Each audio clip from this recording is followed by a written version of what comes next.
South ఇండియాలోనే అతి తక్కువ ధరలకే రత్నాలందించే ఏకైక సంస్థ 6JVR. కుటుంబంలో డబ్బులు ఇచ్చి చిచ్చులు పెట్టడంలో ఇలాంటి త్రాష్టుడు ఈ ప్రపంచ చరిత్రలోనే లేరు. ఎందుకంటే ఇతనంతా ఒక నీచమైన పాలిటిక్స్. ఆడవాళ్ళని అడ్డం పెట్టుకుని బ్రతికే రకం ఈ తండ్రి కొడుకులు ఇద్దరూ కూడా. ఎంత అసహ్యం అంటే వాళ్ళ ఐటీడీపీ చూస్తే ఎంత ఆడవాళ్ళని నాతో సహా ఎంత అసహ్యంగా ఉంటాయో మీరు చూడండి.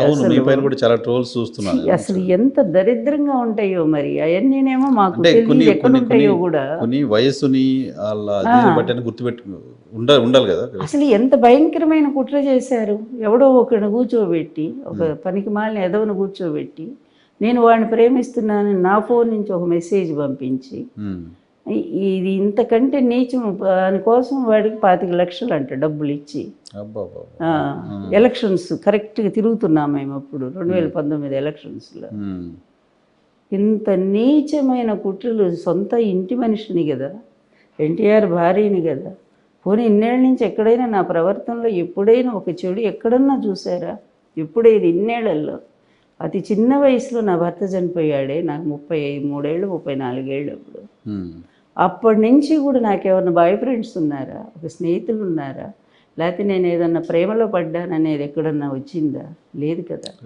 జీవితం అంతా నా భర్త ఆశయం కోసం ఇంత అంకితం అయిపోయి ఎన్ని త్యాగాలని చేయాలి? జీవితం అంతా త్యాగమే కదా నాది, అంత త్యాగమే కదా.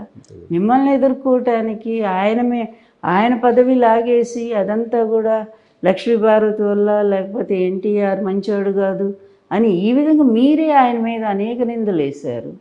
అవన్నీ కాదు, మీ దుర్మార్గం వల్ల నా భర్త చనిపోయాడని నిరూపించుకోవటానికి ఒక్క లక్ష్యంగా పెట్టుకొని ఇన్నేళ్లలో నేను ఫైట్ చేస్తూ ఉన్నానే నేను. అలాంటిది అడుగడుగునా నిందల. సో ఏ స్త్రీ భరిస్తుంది?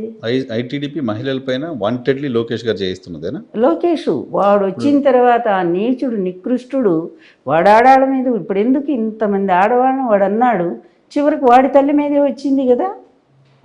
మరి అది మాత్రం స్క్రోల్ అవ్వట్లేదా? మీ తల్లికి వస్తేనేమో తెగ బాధలు పడిపోయి బయటకు వచ్చి ఏడుస్తారా అందరు మొగుడితో సహా. ఇప్పుడు మా ఆయన ఉంటే మా ఆయన ఊరుకునేవాడా ఇలాంటి మాటలు? అంత ధైర్యం చేయరు కదా. అప్పుడు ఈవెన్ షర్మిల గారి పైన వచ్చింది కదా.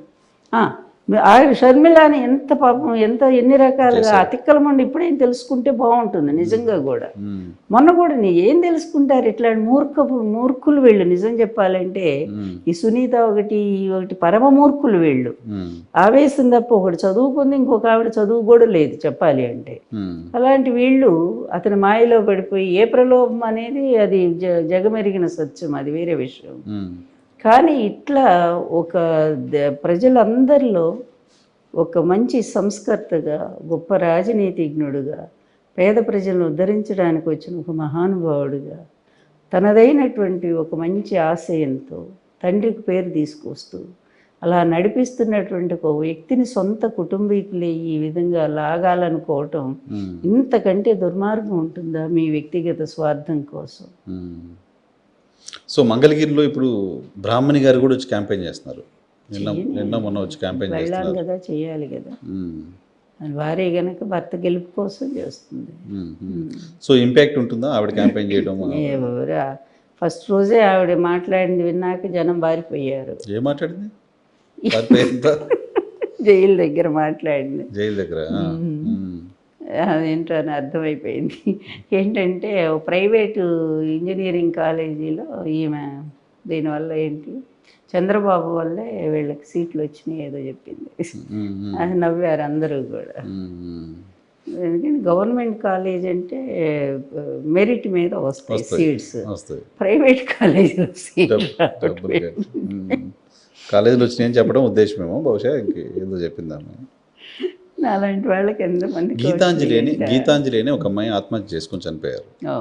ఇప్పుడు మీరు ఇంతకుముందు చెప్తూ చాలా బాధపడ్డారు. ట్రోల్స్ మీలాంటి వాళ్ళపైన ట్రోల్స్ చాలా. నరసింహరావు గారు ఎంత బాధ గుండెల్లో. నేను కూడా ఆ అమ్మాయి లాగా చనిపోయేదాన్ని ఆ రోజు నిజంగా.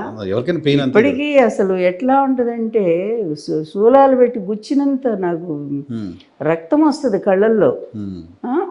ఇంత ఎన్టీఆర్ భార్య ఒక పనికి మాలిన వెధవాడు, ఎవడో ఊరు పేరు లేని ఒక వెధవను కూర్చోబెట్టి నా క్యారెక్టర్ని అంత అసాసినేట్ చేస్తారా? ఉమ్, నేను ఎలక్షన్ ప్రచారంలో ఉన్నాను, ఎవరో ఫోన్ చేసి చెప్పారు, అప్పుడే అది ఖండించడానికి వాళ్ళకి ఫోన్ చేశాను, TV5 వాడికి. ఉమ్, నాకు ఇవ్వలేదు ఫోను, ఉమ్. వాళ్ళు అస్సలు ఇవ్వలేదు ఫోను. తీసుకోవాలి అసలు. ఇప్పుడు నీకు రెండు వైపులా తీసుకోవాలిగా. సెకండ్ వర్షన్ కూడా తీసుకో. వెంటనే ఫోన్ చేశాను, బాబు నన్ను మాట్లాడనివ్వండి అంటే నాకు ఫోన్ ఇవ్వలేదు వాళ్ళు అస్సలు. అతనే ఈడే ఉన్నాడు కదా ఇప్పుడు సాంబశివరావు, ఉహుం, అతని ఫోన్కి వచ్చి బాబు ఇవ్వండి నేను ఖండిస్తాను, ఏంటి ఈ దుర్మార్గం అని అంటే, లేదు మేడం ఇక్కడ తీసుకోవట్లేదు మీ ఫోన్ అన్నాడు. అడగండి ఎప్పుడైనా సరే అతను సెకండ్ వర్షన్ వెళ్ళాలి కదా మీరు. కదా. మరి అసలు న్యాయం అంటే రెండు వైపులా ఉండాలి కదా. పైగా మీరు వెళ్ళి మిమ్మల్ని అడగాలి వాళ్ళు. నా మీద వచ్చినప్పుడు నేనే కదా మరి నన్ను అడగాలి అసలు మీకు నిజమైతే. ఉమ్, కానీ అది కాదు కదా, అదంతా ఒక కుట్ర అనేది క్లియర్గా అర్థమవుతుంది. ఫ్యాబ్రికేటెడ్ అనేది అర్థం. నా బదులు జనాలు తిరగబడ్డారు, బాగా తిట్టారు, ఉమ్. అందుకని 5ంటికి క్లోజ్ చేసేసుకున్నారు. చేశారు. జనం కూడా తీర్పు చెప్పారుగా ఇటువంటి చేస్తే ఏం చేస్తారు అని. ఏం చేస్తారు జనం కూడా ఎంత తీపి, ఆ ఎలక్షన్ల మీద కూడా అది కూడా ఎంత ఎఫెక్ట్ అయింది అసలు. అయింది కదా referee. బాగా తిట్టారు లేడీస్, మీకు పొయ్యే కాలం వచ్చిందా, చివరికి ఆమె మీద ఇట్లా పడుతున్నారా మీరు? ఉమ్, ఉమ్, ఉమ్. సో ఇప్పుడు ఈ అమ్మాయి మరణం ఏమనిపించింది మేడం చూసిన తర్వాత? ఆ అమ్మాయి గవర్నమెంట్ ఏదో నాకు మంచి చేసిందని చెప్పడం అంత తప్పైపోతుంది. ఇక అసలు ఎందుకంటే ఒక దుర్మార్గానికి పరాకాష్ఠ స్థితి ఎలా ఉంటుందో ఆ వ్యక్తులు ఎలా ఉంటారంటానికి నాకు తెలిసి నేను చరిత్ర అంతా గుర్తు తెచ్చుకుంటూ ఉంటాను. నేను చదివిన పుస్తకాలు ఎవరు చదివి ఉంటారు బహుశా ఉమ్, 1,00,000 పుస్తకాలు పవన్ కాదు నేను చదివాను, అది వాస్తవం. 1,00,000 పుస్తకాలు. ఉమ్, ఇంకా ఎక్కువే చదివి ఉంటానేమో. ఈ సాహిత్యం ఆ సాహిత్యం అని లేదు, వేద సాహిత్యం చదివాను, ఉపనిషత్ సాహిత్యం చదివాను, తర్వాత సంస్కృతంలో ఎన్నో గ్రంథాలు చదివాను నేను.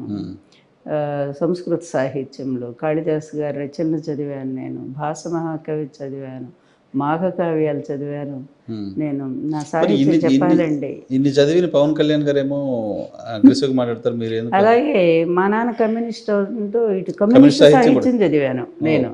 మాకు రష్యా నుంచి ఒక పెద్ద ఇది వస్తుండేది, అప్పుడు మ్యాగజైన్ వచ్చేది, ఉహుం, రష్యా సావనీర్ ఏదో ఉండేది, భలే ఉండేది. అట్టలు కూడా ఇంత మందంగా చాలా బాగుండేవి. ఉమ్, ముందు అట్టల కోసం పుస్తకాలు తీసుకొని ఆ తర్వాత చదవటం అలవాటు అయిపోయింది నాకు.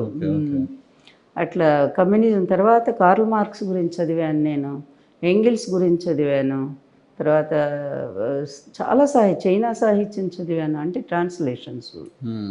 ఇది అదేం లేదు నాకు, ఎందుకంటే ఐఎమ్ ఏ గుడ్ రీడర్. అసలు పుస్తకం లేనిది నాకు ప్రపంచం లేదు. బాల్యం నుంచి అదొక